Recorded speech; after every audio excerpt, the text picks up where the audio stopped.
Rain dripped through the cracked roof. Inside the cramped room of a relief center about to close, a 10-year-old girl sat quietly by the window, patiently writing 15 letters to 15 wealthy CEOs, pleading for a small miracle to save the only place she called home. The next morning, 15 luxury cars stopped in front of the center, and what happened after would bring anyone to tears. Before we dive deeper into this story, let us know where you're watching from, and don't forget to hype and subscribe for more heartwarming stories every day. The rain came through the ceiling again that Tuesday morning.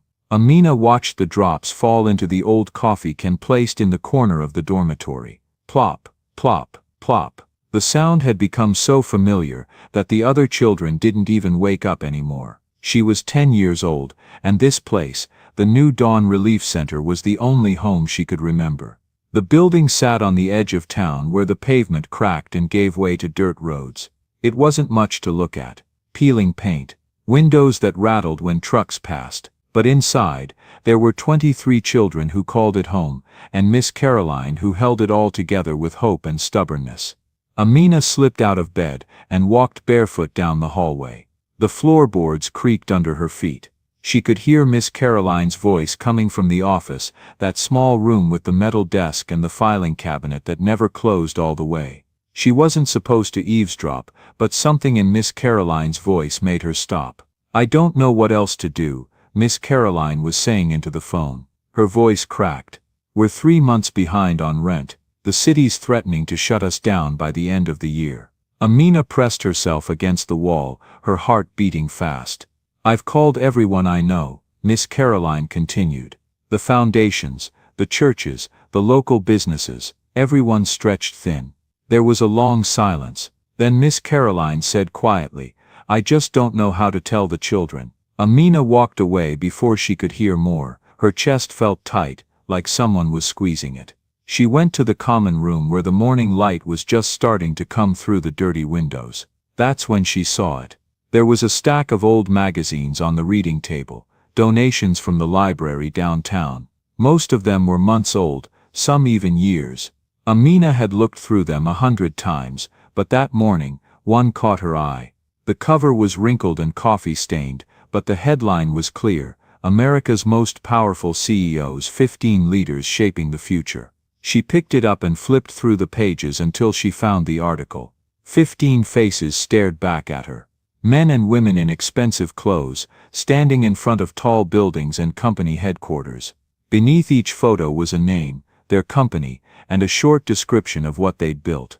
Amina sat down on the worn couch and studied each face carefully. She didn't know anything about business or stocks or tech companies, but she knew about people. She knew that Mr. Davis from the corner store sometimes let her take an extra apple when he thought no one was looking. She knew that Mrs. Chen from the laundromat always smiled when she saw the New Dawn kids, even on her tired days. Maybe these CEOs were just people too. The idea came to her slowly, like dawn breaking. If each of these 15 people gave just a little, maybe it would be enough. Maybe Miss Caroline wouldn't have to cry anymore. Maybe the New Dawn wouldn't have to close. She took the magazine to her bed and hid it under her pillow. That night, after dinner and chores and homework, while the other children played cards in the common room, Amina sat at the small desk in the corner with a stack of papers she'd borrowed from Miss Caroline's office. The paper was mismatched, some lined, some plain, some with letterhead from organizations that didn't exist anymore. She picked up a pencil and began to write. "Dear Sir or Madam," she paused. That sounded too formal, like something from a book. She erased it and started again. "Dear Mr. Harrison, my name is Amina. I am 10 years old and I live at the New Dawn Relief Center. I don't know if you'll read this letter, but I wanted to write to you anyway." She chewed on the end of her pencil, thinking, "I saw your picture in a magazine. You look like someone who works very hard. Miss Caroline works very hard too. She takes care of 23 kids here, and she never gets tired of smiling even when I know she wants to cry. The roof leaks when it rains. We put cans on the floor to catch the water. Sometimes I think about what it would be like to live in a house where you don't have to do that. I bet you don't have to put cans on your floor. I'm not asking for money from me. I just thought maybe if you knew about us, you might want to help. Miss Caroline says we might have to close. I don't know where everyone would go if that happens. If you were ever young and needed help, maybe you remember what that feels like. Thank you for reading this. Sincerely, Amina. She read it over 3 times. It wasn't fancy. It probably wasn't what you were supposed to write to a CEO. But it was true, and that was all she knew how to be. She folded the letter and put it in an envelope she'd found in the recycling bin. She copied the business address from the magazine in her neatest handwriting. Then she wrote another letter, and another. It took her 3 nights to write all 15. Each one was a little different, because each person was different. She told them about Marcus, who wanted to be an engineer. About little Sophie, who was only 4 and still afraid of the dark. About Isaiah, who could draw anything you asked him to, even though he only had 3 crayons. She didn't tell them how much money they needed. She didn't really know. She just told them about the life inside these walls, the small, ordinary, precious life that was about to disappear. On Friday morning, before anyone else was awake, Amina took the letters and walked 6 blocks to the post office. She'd been saving the coins she found, under couch cushions, on sidewalks, in the laundry room. She counted them out carefully at the counter. 15 stamps, please, she told the postal worker, a middle-aged woman with reading glasses on a chain. The woman looked at the pile of coins, then at Amina's serious face, then at the 15 envelopes clutched in the girl's hand. That's a lot of letters, she said, but not unkindly. They're important, Amina replied. The woman counted out the stamps, and helped Amina stick them on. Then Amina dropped each envelope into the mail slot, one by one, and made a wish she didn't say out loud. She walked back to New Dawn as the sun was coming up, her hands empty but her heart strangely full. Miss Caroline was in the kitchen making oatmeal when Amina got back. Where'd you go, sweetheart? She asked. Just for a walk, Amina said. Needed some air. Caroline studied her for a moment. She'd noticed things over the past week, envelopes missing from the recycling bin, Amina asking casual questions about how to address mail to businesses, the girl staying up late writing something she quickly hid when anyone walked by. But Caroline had learned long ago that children at New Dawn needed their secrets, their small acts of control in lives that often felt beyond their control. So she simply smiled. Well, you're just in time to help me with breakfast, Caroline said. Amina tied on an apron and started setting out bowls. She didn't tell anyone about the letters. It felt like something that needed to be kept quiet, like a seed you plant in the ground. You don't dig it up every day to see if it's growing. You just water it and wait. The weeks passed. October turned to November. The weather got colder, and the broken heater in the north wing meant everyone had to sleep in the main dormitory, crowded together for warmth. Amina checked the mail every day, but there was never anything for her.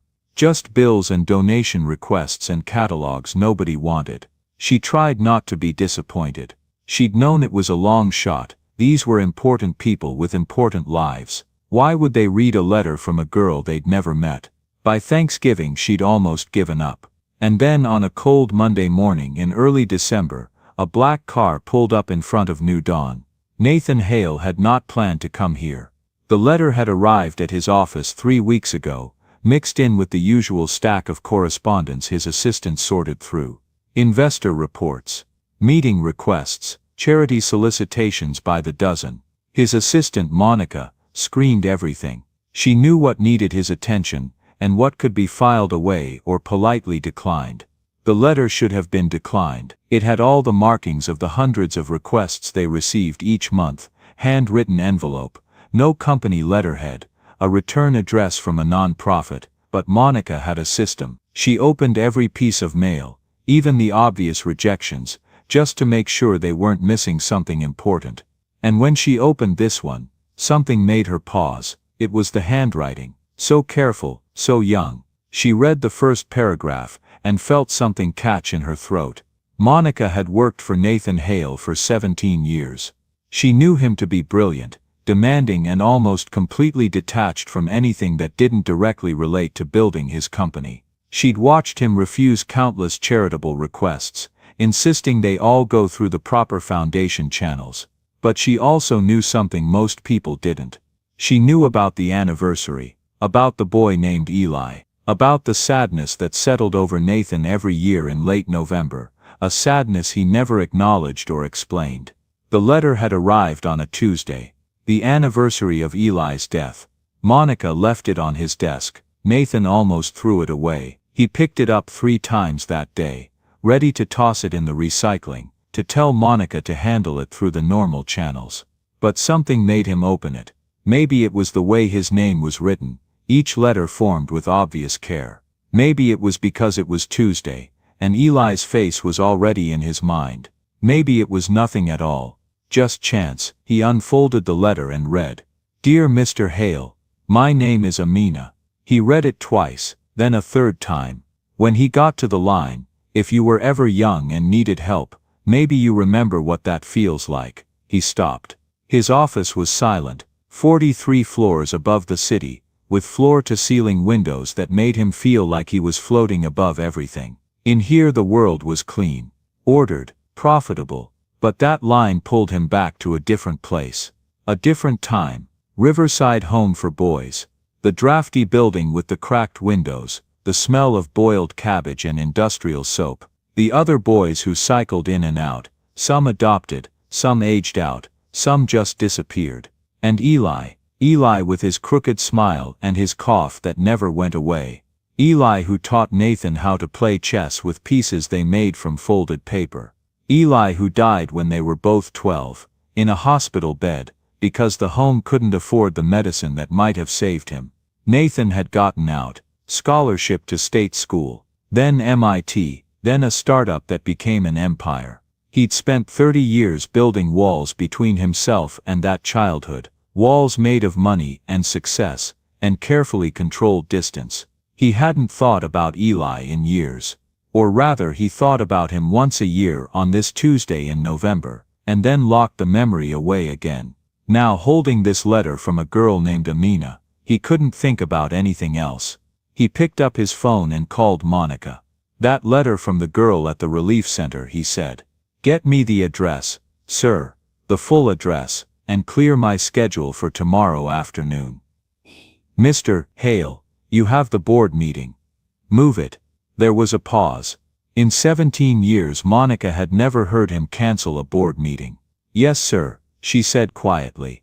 He drove himself. No driver, no security, no assistant. Just him in a car he kept for the rare occasions he wanted to be alone, heading out of the city toward an address that didn't appear in any of his usual databases. The neighborhoods changed as he drove. The tall buildings gave way to smaller ones. The clean streets became cracked. The shops with designer names were replaced by bodegas and check-cashing places, and churches with signs in multiple languages. He found New Dawn on a narrow street, where chain-link fences separated tiny yards. The building was worse than he'd imagined. Worse than Riverside had been. The kind of place that made you understand, immediately, that no one with power or money ever came here. Nathan sat in his car for a long moment, hands on the steering wheel. He could leave, wire a donation through his foundation, let the professionals handle it. That was what he always did. But Eli's face was in his mind, and Amina's words were in his chest, like something lodged near his heart. "If you were ever young and needed help, maybe you remember what that feels like." He got out of the car. The front door was unlocked. He stepped into a narrow hallway that smelled like cleaning products and something cooking. The walls were covered with children's drawings, held up with tape that was turning yellow. A woman appeared from a side room. She was maybe 50, with graying hair pulled back in a ponytail, and tired eyes that still managed to smile. "Can I help you?" she asked, her voice friendly but cautious. She didn't recognize this man in the expensive suit. "I'm looking for Amina," Nathan said. The woman's smile became more guarded. "May I ask why? Are you from social services?" "No, I'm not. My name is Nathan Hale. I received a letter from her." Caroline's expression shifted from cautious to confused. "A letter? I don't understand. Amina doesn't..." She trailed off, realization slowly dawning on her face. The girl had been writing something. Caroline had noticed the recycled envelopes disappearing from the bin. The way Amina had asked about stamps. The early morning walk to the post office that Amina thought no one knew about. She wrote to you? Caroline asked quietly, her voice barely above a whisper. Actually wrote to you. And you came. I did. Caroline's hand went to her mouth, tears suddenly filling her eyes. Oh my God. She really did it. I thought I saw her writing something weeks ago, but I didn't think. She wiped her eyes quickly, almost embarrassed by the emotion. I'm sorry. I'm Caroline. I run this place. She extended her hand and Nathan shook it. Is she here? Nathan asked gently. Caroline nodded, still looking stunned. She's in class. We have a tutor who comes 3 times a week. She studied Nathan's face, as if trying to understand why someone like him would actually drive out here. I didn't know she'd written to anyone. She never told me. That girl. Caroline shook her head with a mixture of pride and disbelief. She keeps so much inside, always trying to solve problems herself. Can I see her? Caroline hesitated for just a moment, then nodded. Follow me. She led him down another hallway to a room that served as a makeshift classroom. 8 children sat at mismatched desks while an elderly man wrote math problems on a whiteboard that had seen better days. Mr. Peters, Caroline said softly from the doorway. Could I borrow Amina for a moment? A girl looked up from the back row. She was small for 10, with dark eyes and hair pulled into 2 braids. She wore a sweater that was slightly too big and shoes that had been repaired with duct tape. She saw Nathan and her eyes went wide. It's okay, sweetheart, Caroline said. This gentleman wants to talk to you.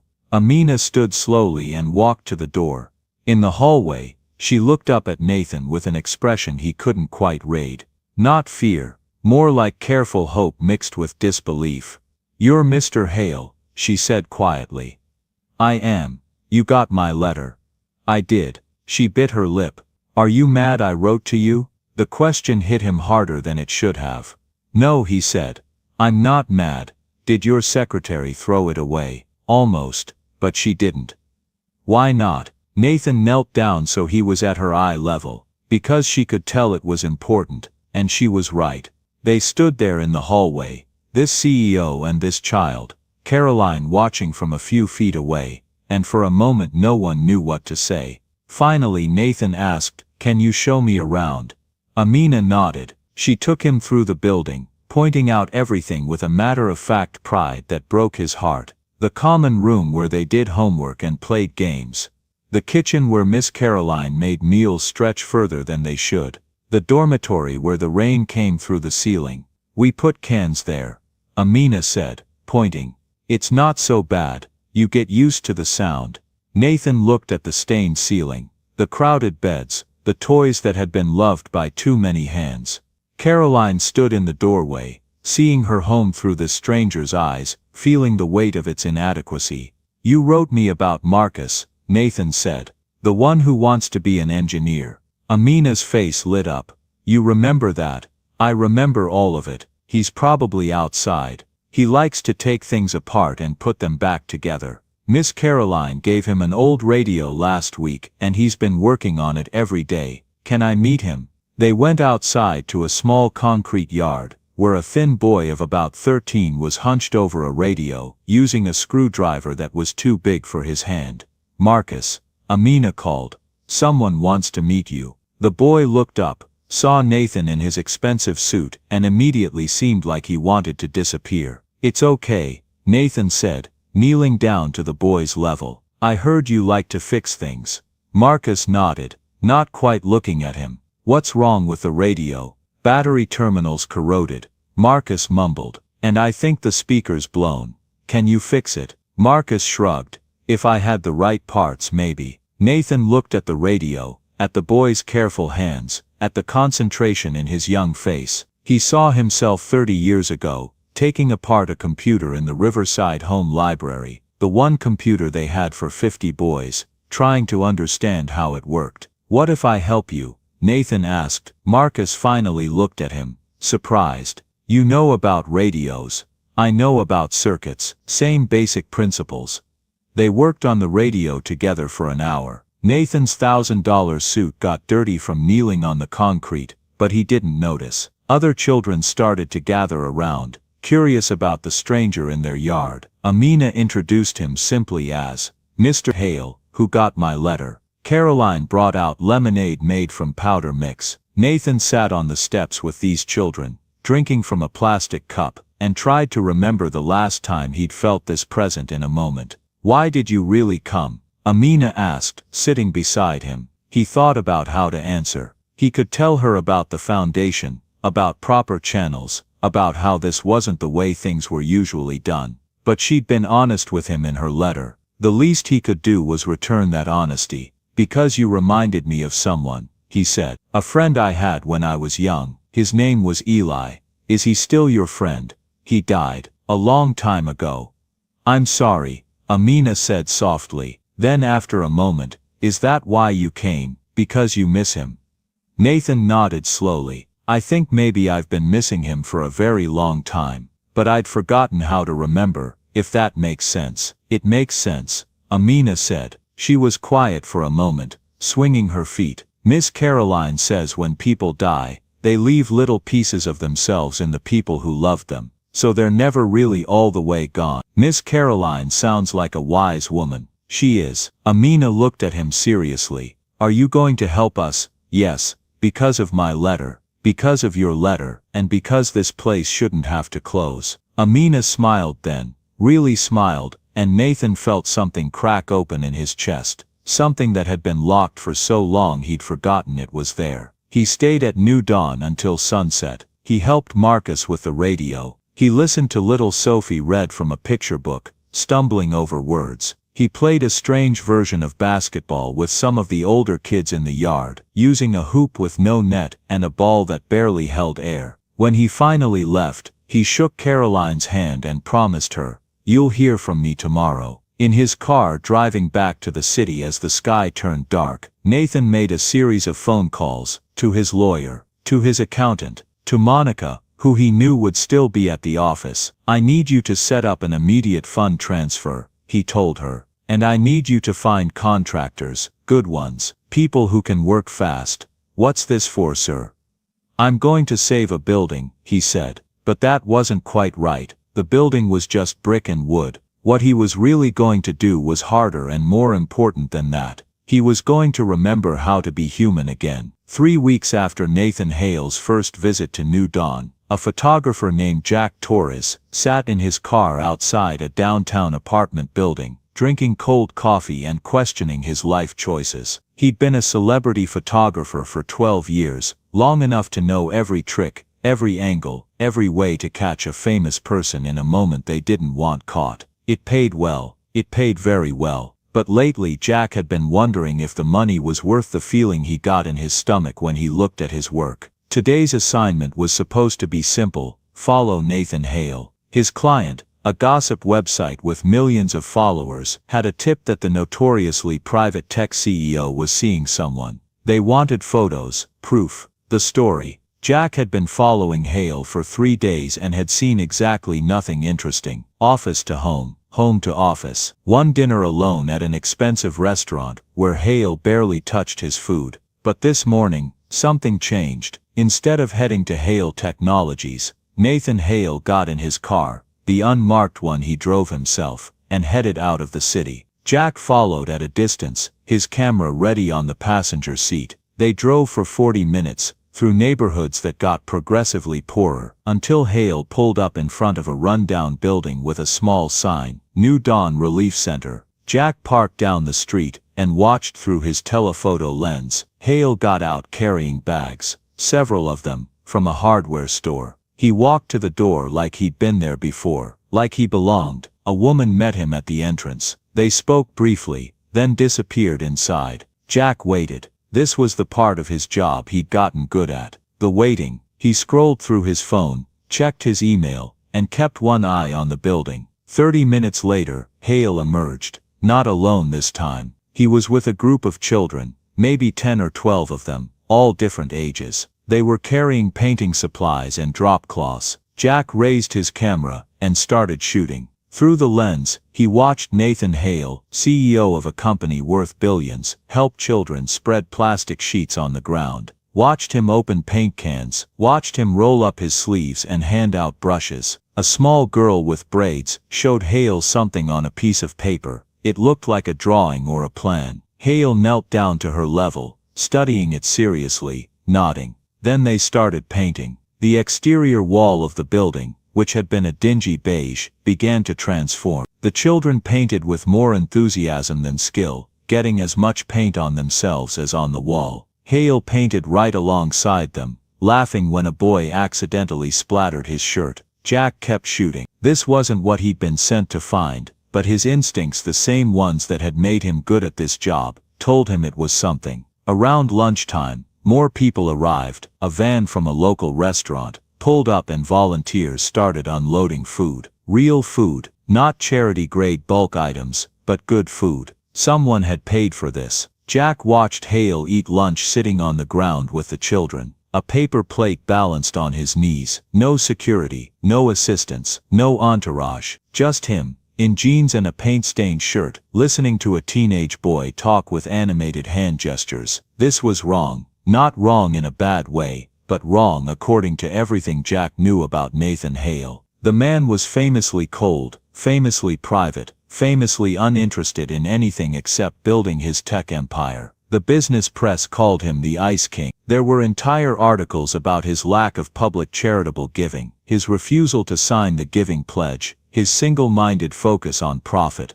This man, sitting in the dirt, laughing with homeless kids, that man didn't match the story. Jack lowered his camera and just watched. By late afternoon, the wall was finished. It was a riot of color, blue and yellow and green, with flowers and stars and one very wobbly cat that someone had painted near the door. It was messy and imperfect and beautiful. The children stood back to admire their work. The small girl with braids hugged Hale around his waist. He looked startled for a moment, then his hand came up to rest on her head. Gentle. Jack took one last photo. He sat in his car as the sun began to set, looking through the images on his camera screen. He had over 200 shots, more than enough for the story his client wanted. But which story was it? Tech CEO's secret romance, caught volunteering at orphanage as cover. No, that wasn't it. Even Jack, who'd sold his fair share of twisted narratives, couldn't look at these images and see deception.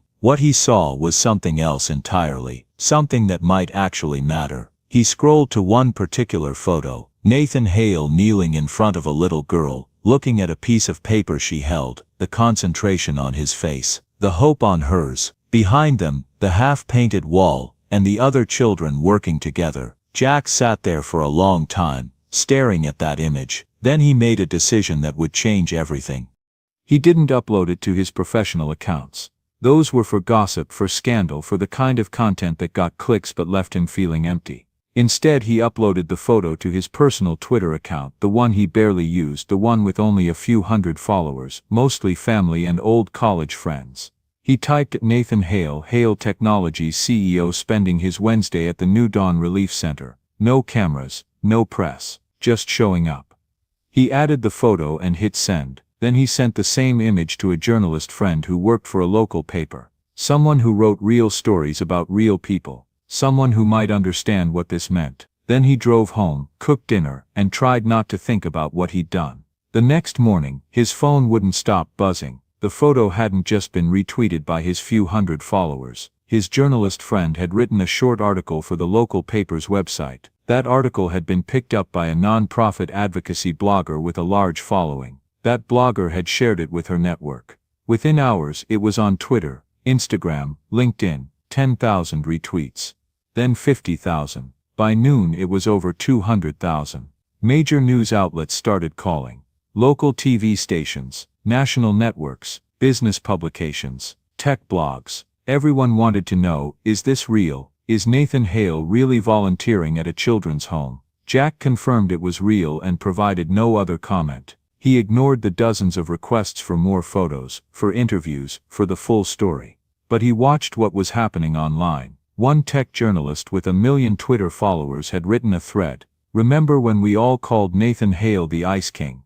Turns out he's been quietly helping this children's home. No PR team, no press release, just helping. What else don't we know? A parenting blogger had shared the photo with the caption, "This is what real wealth looks like. Not mansions, not yachts. Using your resources to help kids who need it." Someone, Jack never learned who, managed to get a photo of Amina's letter. It was slightly blurry, like it had been photographed through glass or plastic protective covering, but the words were clear enough to read. "Dear Mr. Hale, my name is Amina. I am 10 years old." That image went viral even faster than Jack's photo. The internet, which could be vicious and cruel, suddenly turned soft. People started sharing their own stories. Teachers who'd helped them. Neighbors who'd bought them school supplies. Strangers who'd shown kindness when they needed it most. Someone created #letters of hope, encouraging people to share times they'd reached out for help and someone had responded. A local news station sent a reporter to New Dawn. Caroline, overwhelmed and protective of the children, gave a brief interview on the front steps. "We received a letter asking for help," she said carefully, not naming Amina. "And someone answered, 'That's all. We're grateful and we hope people remember that there are children like ours all over this country who need help.'" The reporter asked if they could interview some of the children. Caroline politely but firmly declined. The story ran that evening. Within an hour, donations started pouring into New Dawn through their website. Small amounts, mostly $10, $20, from ordinary people who'd been moved by the story. But the real impact was something else entirely. In offices across the country, 14 CEOs were reading the news, looking at the photo of Nathan Hale, and remembering something they'd forgotten. Week 1, the first 4 in Manhattan. Rebecca Chen sat in her office on a Thursday morning, her second cup of coffee growing cold as she scrolled through her phone. The photo of Nathan Hale was everywhere. Her executive team had even mentioned it in their meeting that morning. "Did you see this? The Ice King has a heart after all." Rebecca had smiled politely and said nothing, but now, alone in her office, she stared at the image. At Hale kneeling next to a small girl. At the genuine smile on his usually stern face. Someone in the comments had posted a photo of a handwritten letter. Rebecca zoomed in, reading the careful, childlike handwriting. Her assistant knocked. "Miss Chen, your 2 o'clock is here." Rebecca held up a finger. "Wait." She opened the bottom drawer of her filing cabinet. The one where she kept things she meant to deal with but never quite got around to. And there, near the back, exactly where she'd put it months ago, was a wrinkled envelope with a child's handwriting. Her hands shook slightly as she pulled it out. The letter inside was personalized, specific to her. A girl named Maya, who wanted to be a doctor. A plea that felt personal in a way form letters never did. "You make medicine that helps people. Maybe you remember what it's like to want to help people."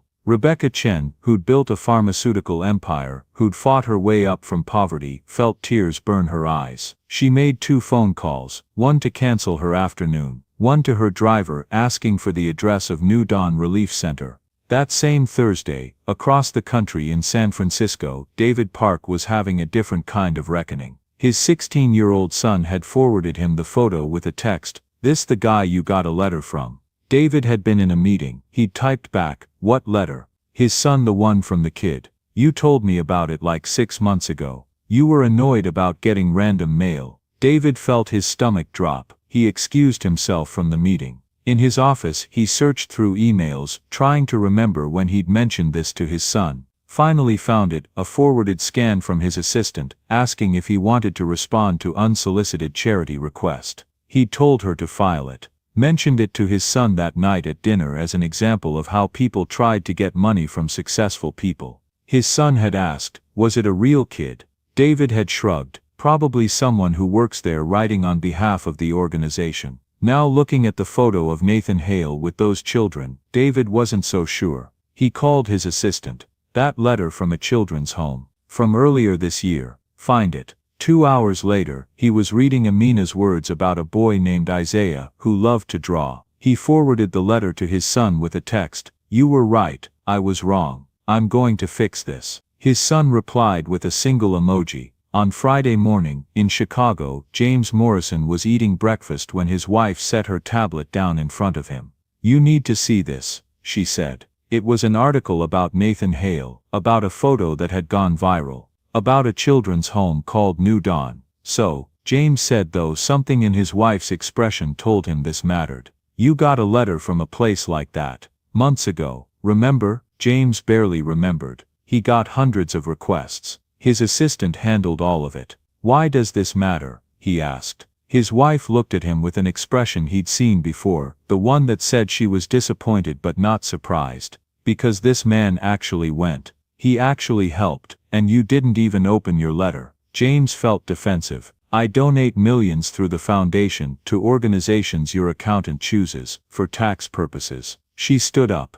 I'm not fighting about this, I'm just saying, maybe you should find that letter. Read it. Think about it. She left the room. James sat there for a long moment. Then he called his office. I need you to go through archived correspondence. Find anything from a children's home or relief center from the past year. In Boston, Charles Westbrook saw the photo during his daughter's birthday dinner on Saturday night. They were at an expensive restaurant. His daughter, 15, was scrolling through her phone when she suddenly went quiet. You okay? Charles asked. She looked up at him with an expression he couldn't quite read. Have you seen this? She showed him the photo of Nathan Hale. Yeah, I saw something about it. Good PR move. It's not PR, Dad. He's been going there for weeks. No one knew about it until this photographer accidentally found him. She scrolled through more articles. Someone posted a letter from a little girl asking for help. He actually went. Good for him, Charles said, wanting to get back to dinner. His daughter set her phone down. Didn't you get a letter like that? You told Mom someone was trying to guilt-trip you for money. Charles vaguely remembered. Months ago, he'd thrown it away, annoyed by the obvious manipulation. It's not the same thing, he said. His daughter looked at him for a long moment. No, I guess it's not. He actually cared. The dinner was quiet after that. Week 2, the next wave. By the start of the second week, 4 people had already made their way to New Dawn. Rebecca Chen arrived first, on Friday afternoon. She came with a check, with medical supplies from her warehouse, and with a heart full of regret. Caroline was overwhelmed. Nathan had been helping, but this was different. This was validation that maybe Amina's impossible plan was actually working. David Park arrived on Monday, his car packed with computer equipment. He met Nathan in the yard, the 2 tech competitors shaking hands awkwardly before bonding over their shared lateness. James Morrison came on Tuesday, bringing an architect and a contractor. He walked through the building with the careful eye of someone who built things for a living, making notes, asking questions, promising to return with plans. Charles Westbrook came on Wednesday, alone, without the photographer his PR team had wanted him to bring. He brought books for Sophie and an apology for being late. The photo of Nathan had given the others permission. Permission to care. Permission to deviate from their carefully managed public images. Permission to be human. But not everyone came for pure reasons. In Austin, Maria Cortez saw the photo and immediately called her PR team. We need to do something like this. Find me a charity. Something with kids. Good optics. Her teenage daughter, overhearing the conversation, was horrified. Mom, that's not why he's doing it. Sweetie, everything successful people do is strategic. He's just better at hiding it. But her daughter's disappointment stuck with her. That night, Maria found her own letter from Amina, unopened still in her inbox, where her assistant had forwarded it months ago. She read it 3 times. In the morning she called her assistant. Cancel my Thursday meetings, all of them. Ma'am, you have the investor. Cancel them. I need to go to a children's home. For the photo op, no, Maria said quietly. For me. She arrived at New Dawn on Thursday afternoon, her daughter beside her. No photographers, no press, just them and several boxes of books. In Seattle, Thomas Bradley came because his wife insisted. He dismissed the letter when it arrived, assumed it was spam or manipulation. But after seeing the photo of Nathan Hale, after watching his wife's disappointment when he'd explained why he'd ignored it, he'd finally read Amina's words. He came on Friday with educational software and a commitment to fund a computer lab. But more than that, he came with humility, ready to admit he'd been wrong. By Friday evening of the second week, 9 of the 15 had made their way to New Dawn. Weeks 3 and 4, the last 6, the remaining 6 took longer. Jennifer Wu from Silicon Valley came in week 3, prompted by a phone call from her brother who'd seen the photo and confronted her about the letter she'd ignored. "You've become exactly what you hated," he'd told her. "Someone so successful they forgot where they came from." She came on a Tuesday, prepared to write a check and leave quickly. Instead, she spent 3 hours with Isaiah, looking at his drawings, remembering her own brother's crushed dreams. Patricia Nelson, who ran a major retail chain, came in week 3 as well. She'd kept her letter in her briefcase for months, meaning to look at it, never finding the time. After seeing 9 of her fellow CEOs make the journey, she felt the weight of her own avoidance. Michael Torres, an entertainment industry CEO, came in week 4. He'd thrown away his letter initially, then spent weeks watching the story unfold online with growing guilt.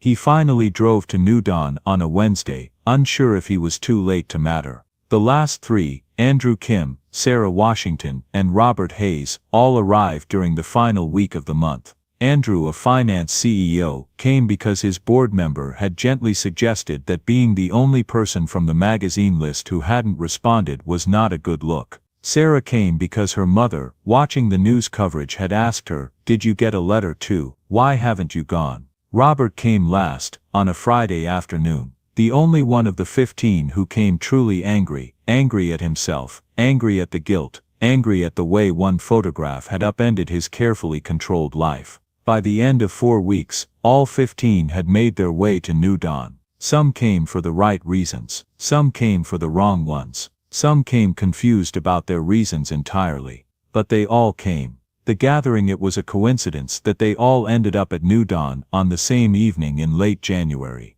Nathan had been there since Wednesday morning. Rebecca had stopped by after a facility tour in the city. David was teaching an online coding session to Marcus. Charles was reading mysteries with Sophie. Maria had brought her daughter to help with homework tutoring. Others arrived throughout the afternoon, each surprised to find the others already there. By 6 o'clock, all 15 of them were crowded into the common room of New Dawn, looking at each other with something between amazement and embarrassment. Caroline made coffee and tea. She moved through the room with the practiced efficiency of someone used to making do with limited resources, but her hands were shaking slightly. A month ago, she'd been preparing to tell the children that New Dawn was closing. Now 15 of the most powerful business leaders in the country were sitting in her common room. "This is surreal," Maria said, breaking the silence. "A month ago, most of us had never met. A month ago, I thought Nathan Hale was a robot," David added. Nathan threw a wadded napkin at him, and several people laughed, nervous laughter, but laughter nonetheless. "So what now?" Rebecca asked. The question hung in the air, heavy with implications. "Now we figure out what we're actually doing here," Nathan said. "Beyond individual acts of charity, beyond guilt or good publicity. Some of us came because we genuinely wanted to help," Jennifer said, glancing at Nathan. "Some of us came because we saw others coming and didn't want to look bad." Charles shifted uncomfortably in his seat. He'd been in the second category, and everyone knew it.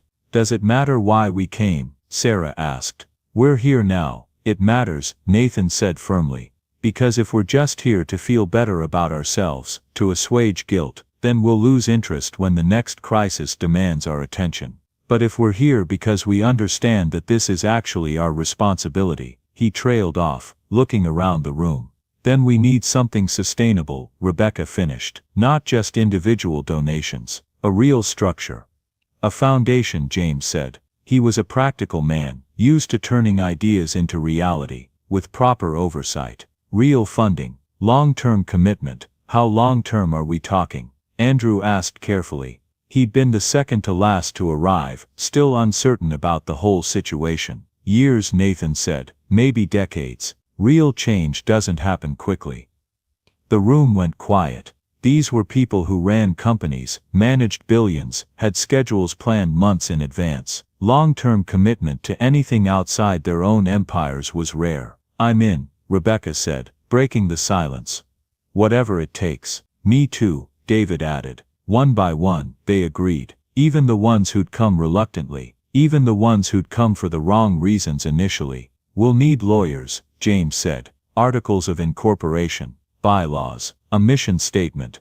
Let's start now." Nathan pulled out a notepad. "What's our mission?" They spent 2 hours crafting it, debating every word, making sure it captured not just what they were doing but why they were doing it. The New Dawn Foundation exists to ensure that every child in the foster care and group home system has access to safety, education, and opportunity. We commit not just our resources, but our time, our expertise, and our sustained attention to creating lasting change. That last part is important, Amina said from the doorway. Everyone turned. She'd been watching from the hallway, as she often did, observing these powerful adults try to figure out how to do something meaningful. Which part? Nathan asked, gesturing for her to come in. Amina walked into the room. Sustained attention, that's what we need. Not visits, not checks, people who stay. She looked around at the 15 faces. Mr. Hale comes every Wednesday. Miss Chen calls Maya every Sunday to check on her homework.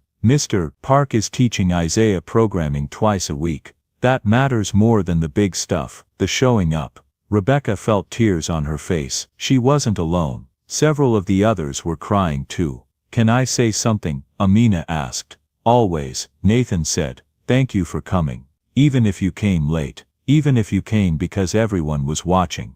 Thank you for coming at all. Charles looked down at his hands. Maria closed her eyes. Andrew shifted uncomfortably. Some of you came because you really wanted to help. Amina continued, her voice soft but clear. Some of you came because you were embarrassed not to. Some of you came because your kids asked why you hadn't. I know all that. She let the words settle. But here's what I learned from writing those letters. People are complicated. You can do the right thing for the wrong reason, and it's still the right thing. What matters is that you're here now. What matters is what you do next. She looked at each of them in turn. So thank you. And please don't forget about us when the cameras go away. When it's not exciting anymore. When it's just work. We won't, Rebecca promised, her voice thick with emotion. I swear we won't. None of us will, Nathan added. The others nodded, some more convincingly than others. Amina studied them for a moment. This small 10-year-old girl, looking at 15 powerful adults, seeing them more clearly than they saw themselves. Okay, she said finally. I believe you. The room exhaled. The plane touched down at the regional airport on a clear September morning. Rebecca Chen gathered her briefcase and carry-on, nodding goodbye to the flight attendants, who'd recognized her. She'd been flying to this airport once a month for 3 years now. The New Dawn Foundation board meetings were held here, in the city where it all started, at the original New Dawn building that now served as headquarters. Her driver was waiting. They made the familiar route through town, past the gentrifying neighborhoods where coffee shops were replacing check-cashing places, toward the outskirts where New Dawn had always been. But not to the old building. Not today. Today was the opening of the new center. The New Dawn stood on 5 acres of purchased land, designed by James Morrison's firm to look nothing like an institution. It had dormitories that felt like bedrooms, a real kitchen where kids could learn to cook, a computer lab David Park had personally designed, and an art studio for students like Isaiah, who was now 17 and heading to RISD on a full scholarship. The original building still stood too, renovated but preserved. That's where the foundation operated from now. Offices where Caroline managed a staff of 12, where lawyers drafted policies, where social workers coordinated with 62 partner facilities across 20 states. Rebecca's car pulled into the already crowded parking lot. Over 400 people were here, donors, board members, politicians who wanted to be associated with success, press covering the feel-good story. But mostly children. Kids from New Dawn, and from other facilities the foundation supported.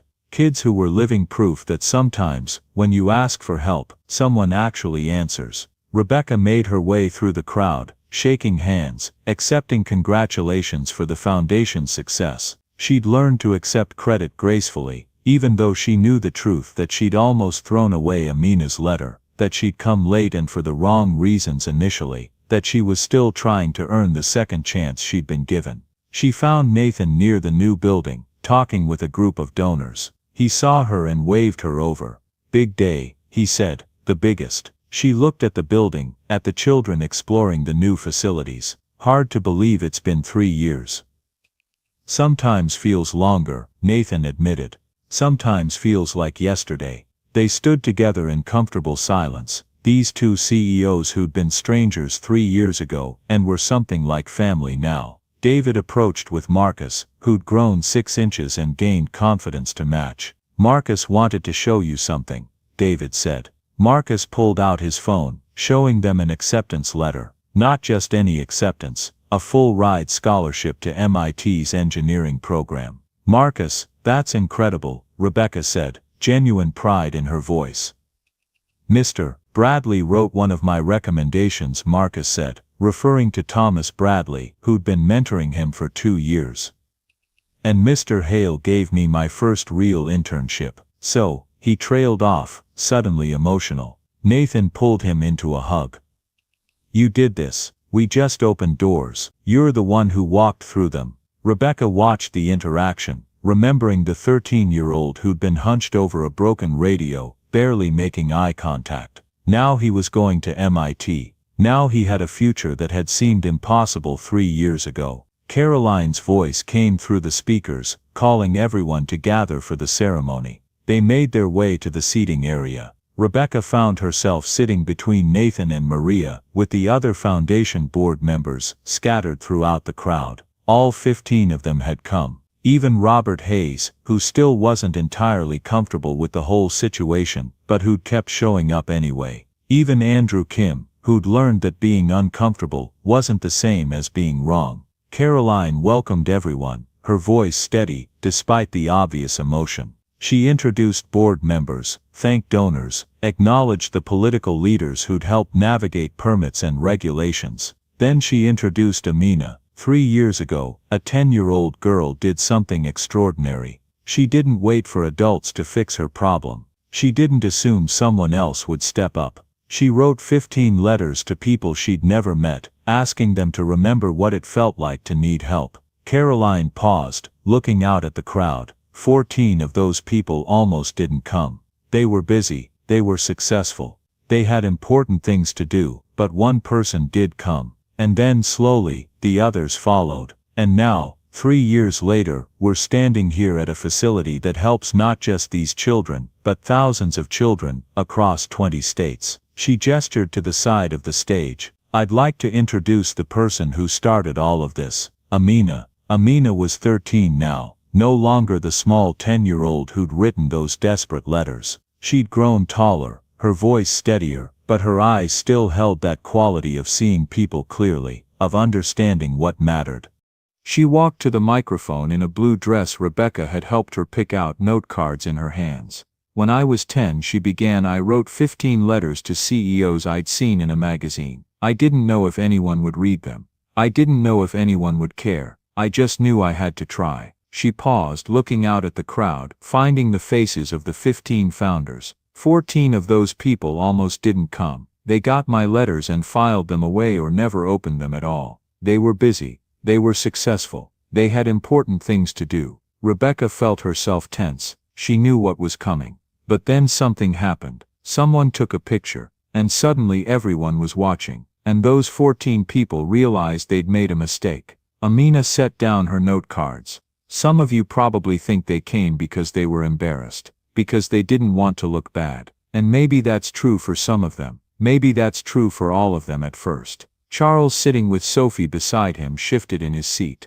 David looked at his hands. Maria closed her eyes briefly. But here's what I learned. Amina continued, her voice gentler now. It doesn't matter why you start, it matters if you stay. She gestured to the building behind her. This place exists because 15 people decided to stay. They didn't just write checks and leave, they came back. Week after week, month after month. They learned our names. They asked about our homework. They showed up to our birthday parties and our graduations. They became part of our lives. Nathan felt something in his chest loosen, a tightness he hadn't known he was carrying. So yes, some of them came late. Some of them came for the wrong reasons, but they stayed for the right ones. And that's what I want to thank them for today. Not for being perfect, but for being human enough to change their minds. For being brave enough to admit they'd been wrong. For being stubborn enough to keep showing up even when the cameras went away. The audience was completely silent now, hanging on every word. The foundation has helped thousands of kids in 3 years. But the most important thing it's done is show people that it's never too late to do the right thing, that even if you miss your first chance, there's always another one, that the world doesn't need perfect people. It just needs people who care enough to try. She looked directly at the 15 founders. So thank you, all of you, for being late and showing up anyway, for being flawed and choosing to be better, for reminding me and everyone here that sometimes the people who take the longest to arrive are the ones who stay the longest once they do. The applause started slowly, then built into something overwhelming. People stood. Many were crying openly. Nathan tried to hide that he was one of them, and failed completely. After the ceremony, after the speeches and the tours and the endless photographs, after most of the crowd had dispersed, a smaller group gathered in the yard of the original building. The 15 founders sat with Amina, Caroline, Marcus, Isaiah, Sophie, Maya, and Emma, who'd become Amina's best friend after writing to her 2 years ago, inspired by Amina's story. "Can I tell you something?" Charles said, breaking the comfortable silence.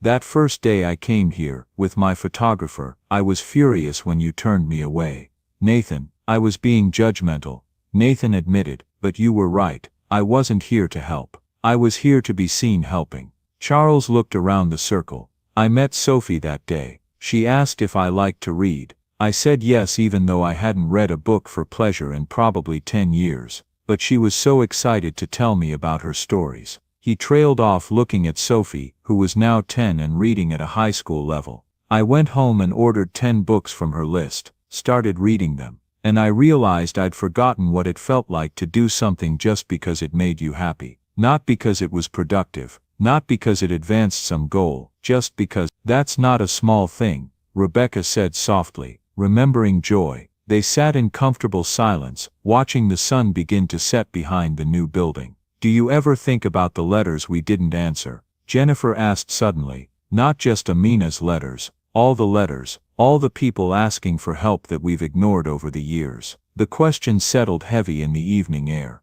"All the time," James said quietly. "I think about it all the time." "Me too," Rebecca admitted. "Sometimes I lie awake at night thinking about it." "So what do we do?" Maria asked. "We can't answer every letter. We can't help everyone." "No," Nathan agreed, "but we can build systems that catch people before they fall through the cracks. We can make it so that kids like Amina don't have to write desperate letters to strangers, hoping for a miracle." "Is that possible?" Sophie asked. "Can you really help everyone?" "Probably not," Nathan said honestly. "But we can try, and trying is better than not trying." Amina leaned against Nathan's shoulder, comfortable in a way that spoke of 3 years of Wednesdays spent together. "You know what the best part of all this is?" she asked. "What?" Rebecca said.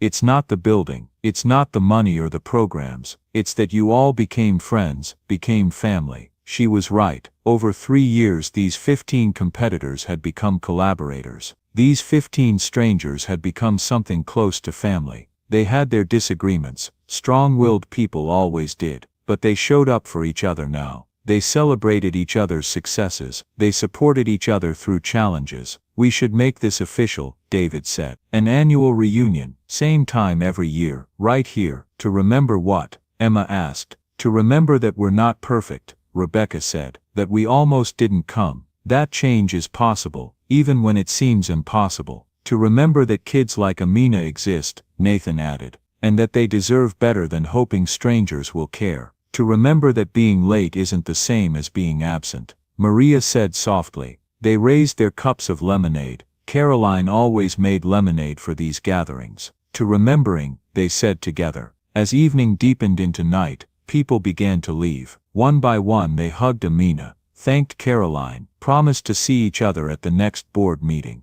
Rebecca was last. She pulled Amina aside, away from the others. "I need to tell you something," Rebecca said. "I almost threw away your letter. My assistant had it marked for the trash. I pulled it out at the last second and put it in a drawer. And for months, every time I opened that drawer, I saw it. And I thought, I should read that. But I never did. Not until I saw Nathan's photo and felt ashamed of myself." "But you kept it," Amina said simply. "I kept it." Rebecca knelt so she was at eye level with Amina, though the girl had grown enough that it wasn't as dramatic a height difference as it once was. "You didn't just save New Dawn. You saved me. You saved all of us. We were drowning in our own success and didn't even know it. You threw us a lifeline in the form of a letter, and even though we almost didn't grab it, we did. Eventually, I just wrote some letters, Amina said. You did more than that. You believed we were better than we'd shown ourselves to be, and somehow, that belief made it true. Rebecca hugged her tight. Thank you for not giving up on us, even when we'd given up on ourselves. After Rebecca left, only Amina, Nathan and Caroline remained on the steps of the old building.